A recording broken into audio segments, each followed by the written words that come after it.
Hello and welcome. I'm James Azimoha and you're watching A News. Let's see your headlines. Russia hits Kyiv with deadly missile strikes.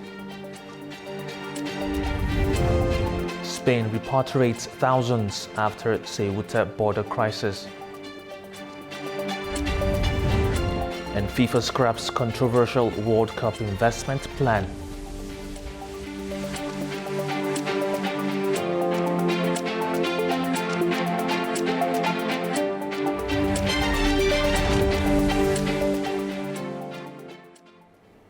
Now, Russia has launched another large-scale missile and drone attack on Kyiv.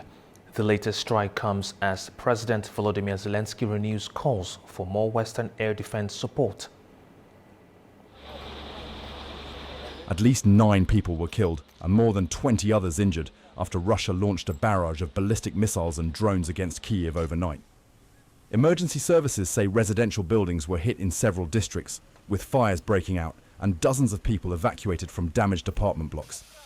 The deadliest attack was in the Donetsky district, where 7 people were killed. 2 more died after debris struck a residential building in Solomyansky. The strike came just 2 days after another large-scale Russian attack across Ukraine killed 10 civilians. President Volodymyr Zelensky says strengthening Ukraine's air defenses remains an urgent priority. In a post on X, Zelensky said he discussed the country's air defense needs with US Vice President J.D. Vance, emphasizing that securing additional Patriot interceptors remains Kyiv's top priority as Russian attacks continue. His remarks came as US President Donald Trump said he has not yet made a final decision on whether to allow Ukraine to manufacture Patriot missile systems under license. Now, several thousands of people have marched across the central Kyiv in the latest protest against President Volodymyr Zelensky's decision to dismiss Ukraine's former defense minister, Mikhailo Fedorov. Demonstrators say they want the government to explain the move and are demanding that he be reinstated. Thousands of protesters filled the streets of central Kyiv on Friday, marching through the Ukrainian capital and gathering outside the presidential office. Many carried banners supporting former defense minister Mikhailo Fedorov, chanting for his return and calling for action from the government. Fedorov was dismissed in a government reshuffle in the middle of July after just 6 months leading the wartime defense ministry. President Volodymyr Zelensky initially said the decision was driven by a major conflict between Fedorov and the then commander-in-chief, Oleksandr Syrsky. Syrsky himself was dismissed a week later. The government has not provided further details about the reasons for Fedorov's removal. The demonstrations have continued since the reshuffle, with protesters insisting they will keep up the pressure until the government responds. We are not in a rush. We are here to stay. We have no choice until they listen to us. Fedorov had been widely praised by supporters for pushing technological innovation and military reforms during the war.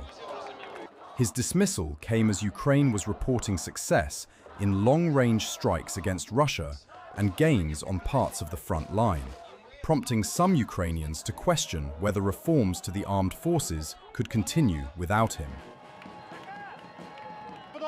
I don't like it when decisions are made and then no one can explain why they were made. The explanations that have been given don't match what's actually happening at all. First, I'd like to know what happened. And second, I'd like to see how this is being corrected. For now, the crowds are showing no sign of backing down, with demonstrators vowing to continue protesting until they receive what they say is a clear explanation for Fedorov's dismissal. Spain says it is working to return thousands of migrants who crossed into its North African enclave of Ceuta from Morocco.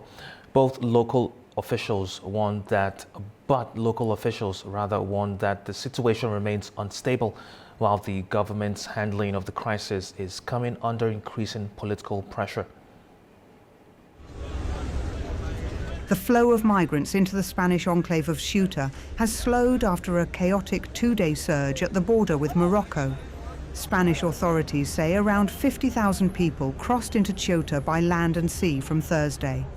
By Friday evening, more than 48,000 had already gone back voluntarily. But local officials say the situation remains far from normal. Ceuta has not returned to normal. We are not in a state of normalcy. There are still several thousand people in Ceuta who must be returned, and the atmosphere among the population of Ceuta remains marked by unease and concern. Officials also say at least 57 bodies have been recovered on the Spanish side of the border. Some migrants drowned, while others were crushed trying to climb the breakwater alongside the border fence. The crossing overwhelmed border defences as thousands of people, many driven by poverty and hopes of finding work in Europe, tried to reach the enclave. Moroccan security forces used batons and tear gas to push back crowds, while Spanish troops and police reinforced the border. Hundreds who returned said they found little food or shelter after entering Ceuta. At the beginning in the first day, Spain treated us well, showed us that conditions were good so that they attract us to work. But Moroccan brothers in Ceuta were killing other Moroccans, and they did not show solidarity with us as illegal migrants and fellow Moroccans. I am going back. There is nothing to do here. Locals of Ceuta have treated us badly. We are hungry, shops are closed, there was nothing. Spanish Prime Minister Pedro Sanchez described the mass crossing as a violation of Spain's territorial sovereignty and said repatriations would continue in cooperation with Morocco. The crisis has also exposed divisions within Europe. Italy has temporarily reintroduced targeted border checks on non-EU nationals arriving from Spain by air and sea, citing security concerns, while France is increasing police deployments near its border with Spain. Madrid argues Italy's move breaches European Union rules governing the Schengen passport-free travel area.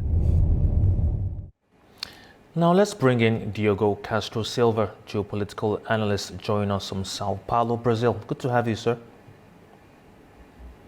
Hi there. Now, what explains a movement of this scale happening so quickly across the Ceuta border? Well, what explains is this was not a regular migration crisis. There was an element of facilitation, either willingly or unwillingly, from on the Moroccan side. That is the only, how can we explain a movement of such dimension? If you want a movement of similar nature, in this case with malfeasance, is what happened on the eastern border by Belarus, I think back in 2023. That was done with a nefarious intention. In this case, we don't know if it was by absence, elements of the Moroccan regime wanting to signal something to Spain. So it's a kind of murky, but this is not a regular migration movement, let's say. Now, Spain and Morocco have cooperated closely in migration control. What does this crisis do to that relationship then? Well, on one hand, it shows that you cannot control the border without cooperation from both sides.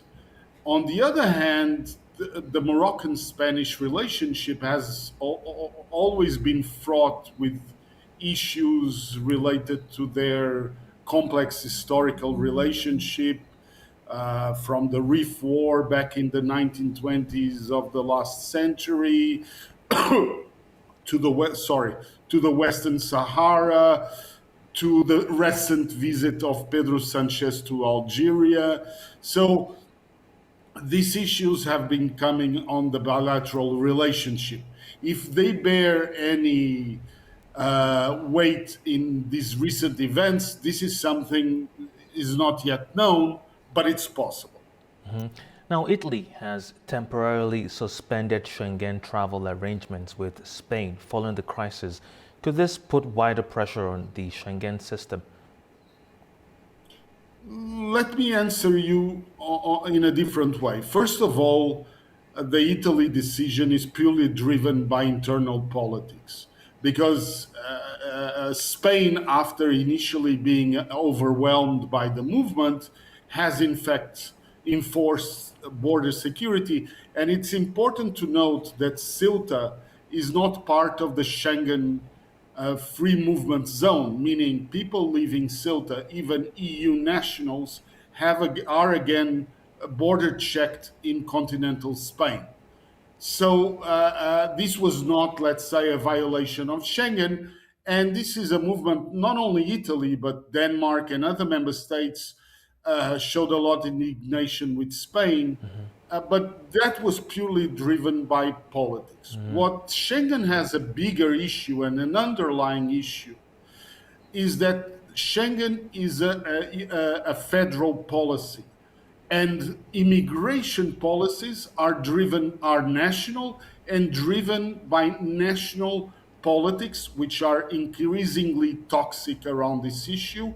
So there is a disconnect between the policy, which is federal, which is Schengen, and the national politics and the national policies of the member states. That is the big tension there. And this is just another episode that shows that tension, because if you want to go in a bigger picture, Spain, and I'm not speaking of this episode, but Spain has a more lenient immigration policy. It has the right to implement so, as the same way as Germany can have a more restrictive policy and has also the same rate. The problem is that both of them are inside Schengen. So both of these policies have consequences on one another, and that is the tension that exists, and that this episode shows again that it remains unsolved. Thank you. That was Diogo Castro Silva, geopolitical analyst, joining us from Sao Paulo, Brazil. Thank you for your time, sir. Thank you. Now, the United Kingdom's High Court has ruled that the government's decision to approve China's new embassy in central London was lawful, dismissing a legal challenge from local residents. The campaigners had argued the embassy could pose security and human rights concerns. Zainab Faizada has more. Britain's approval of China's plans to build a new embassy in central London has been upheld by the High Court. The proposed embassy will be built at the historic Royal Mint Court site near the Tower of London, following government approval earlier this year. A group of local residents had challenged that decision, arguing ministers failed to properly consider concerns that the embassy could be used to monitor Chinese dissidents in the UK or discourage peaceful protests outside the site. Campaigners also raised wider security concerns. Also, Britain's intelligence agencies have previously said any potential risks could be managed. But in its ruling, the High Court rejected those arguments, saying the residents had not provided convincing evidence that their own human rights were likely to be affected. Judges also dismissed claims that planning conditions had not been properly considered and that relevant documents had been withheld during the planning process. The embassy project has attracted significant political attention. It was approved in January, shortly before Prime Minister Keir Starmer became the first British leader since 2018 to visit China, in what was widely seen as part of efforts to improve relations with Beijing. However, the plans have faced criticism from some British and American politicians who warned such a large diplomatic complex could be used for espionage. The Residents' Association can still seek permission to appeal, but for now, the High Court's decision removes another legal obstacle for one of the most controversial diplomatic developments in London. Zainab Farizada, A News, Manchester, United Kingdom. US President Donald Trump says he is losing faith in negotiating with Iran, accusing Tehran of repeatedly breaking its promises. His comments come as Treasury Secretary Scott Bessent says Washington is searching for Iranian assets around the world as part of its pressure campaign. Their missiles have been largely, they have some left, but they have far fewer than they had 4 or 5 months ago. Their manufacturing capacity is almost gone. The drone capacity is almost gone. There are very few. but they have some. If they have one, that's too many as far as I'm concerned. I'm losing faith in them because they do lie and they do misrepresent. Well, the other day, the 5 missiles were. Now, FIFA has abandoned a controversial proposal to sell part of the commercial rights to the World Cup after football associations around the world mounted overwhelming opposition. The plan sparked resignations, boycott threats, and fresh questions over President Gianni Infantino's leadership. Well, FIFA for Enterprise, a plan that FIFA said would generate billions of dollars for football development has collapsed after fierce resistance from member associations across the world. The governing body wanted to sell a 20% stake in a new company that would control the commercial rights to the World Cup and other major competitions. FIFA argued the deal would raise more than $4 billion for investment in the game. Instead, it triggered one of the biggest internal disputes of Gianni Infantino's presidency. Well, it was pretty shocking. It seemed to come out of nowhere. This is the biggest sport in the world and the biggest organization in the world, and trying to turn it into a private equity angle and get private companies involved in this, it just felt wrong. UEFA accused FIFA of treating the World Cup as an investment product and threatened to boycott its competitions. CONCACAF rejected the proposal, while the Asian Football Confederation backed the opposition. Together, the 3 bodies represent well over half of FIFA's member associations, leaving the plan with little chance of approval. Infantino withdrew the proposal on Friday, saying it had become too divisive and no longer served its original purpose. So, as soon as Europe came out uniformly, unanimously opposed to this, this was very likely to be doomed. Because first of all, a World Cup without the top European teams, without Spain, without England, without France, without Germany, is not much of a World Cup. Remember, 6 of the 8 quarterfinalists were from UEFA. The backlash also reached FIFA's own leadership. Senior advisor Carlos Cordero resigned, describing the proposal as a bad deal for football. Chief Operating Officer Kevin Lamore reportedly criticized the initiative internally, calling it the project of one person after staff had been kept in the dark. The failed proposal comes just months before Infantino is expected to seek another term as FIFA president, leaving him facing criticism both from within football's governing body and from many of the organizations it represents. Now, Azerbaijan and Turkey have agreed to accelerate the implementation of major regional energy projects. Energy Minister Parviz Shahbazov said the agreement was reached during talks in Istanbul with his Turkish counterpart Alparslan Bayraktar. The ministers agreed to fast-track the Azerbaijan-Nakhchivan-Turkey Energy Interconnector and the Azerbaijan-Georgia-Turkey-Bulgaria Green Energy Corridor. They also discussed the Caspian Black Sea Europe Green Energy Corridor, which Shahbazov said would strengthen regional connectivity and energy security.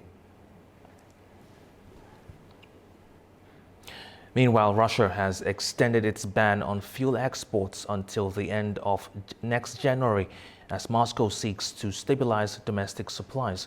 It comes after months of disruptions across Central Asia. Sevira Rajapova has more.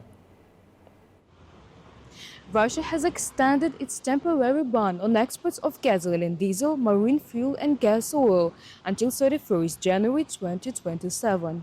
It says the measure is needed to ensure stability on the domestic fuel market. However, from the 1st of September, those same fuels exported directly by producers will be exempt from the restrictions.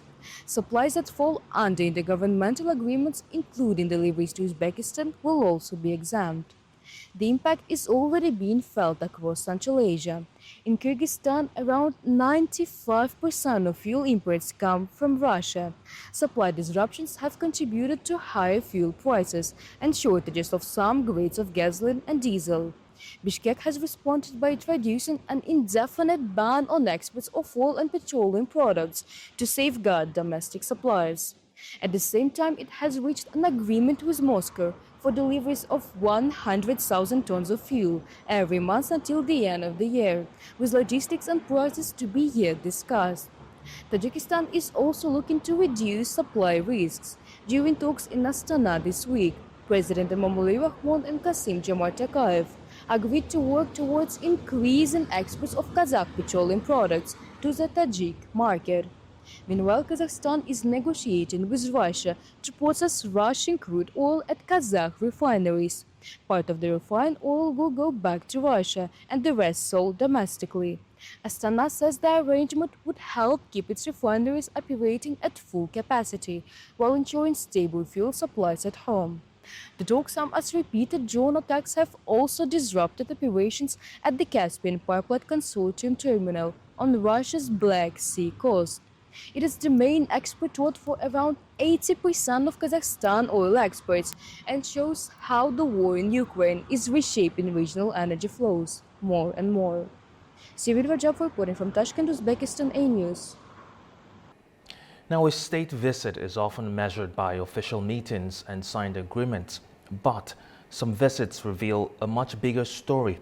In this A News Explainer, we look beyond the protocol to examine what President Ilham Aliyev's visit to Kyrgyzstan says about Azerbaijan's evolving ties with Central Asia, from strategic partnership and regional integration to the quieter diplomacy that shapes relationships over time. They played golf. They signed an alliance treaty. 6 presidents met informally. And the First Ladies visited a children's rehabilitation center.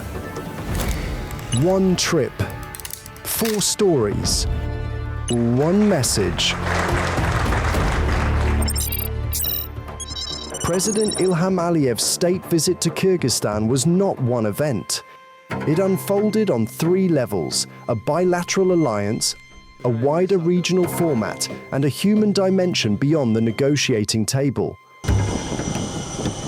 First, the bilateral track. In Cholpon-Ata, Azerbaijan and Kyrgyzstan elevated their relations to an allied partnership. The centerpiece was a new treaty on allied relations, the highest level of formal cooperation between the 2 states. The agreement reaches far beyond protocol. It covers political coordination, security, defense, trade, transport, energy, digital development, agriculture and tourism. If either country sees a threat of armed attack from a third state, the 2 sides will hold consultations and consider assistance within their legal obligations. They also agreed not to join blocs directed against one another. The economic message was equally clear. The capital of the Joint Development Fund will double from $100 million to $200 million. In other words, the visit did not merely confirm friendship, it gave that friendship a new legal, security and economic architecture. But the trip was not only bilateral. Leaders of Azerbaijan, Kyrgyzstan, Uzbekistan, Kazakhstan, Tajikistan and Turkmenistan also gathered in Cholpon-Ata for an informal meeting.